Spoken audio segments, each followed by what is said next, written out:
Hey everyone, in this tutorial, I'll show you how to make realistic photos in Midjourney in 2026.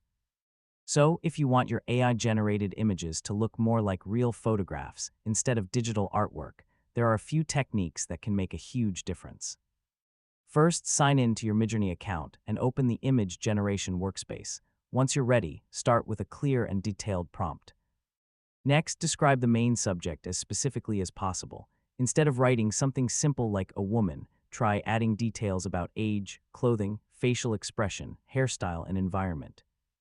If the image still looks too artificial, adjust your prompt by adding more real-world details and reducing overly artistic descriptions. Once you find a strong result, use the upscale option to create a larger and more detailed version.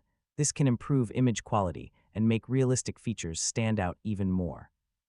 Keep experimenting with different prompts and photography terms. Small wording changes can have a major impact on the final image.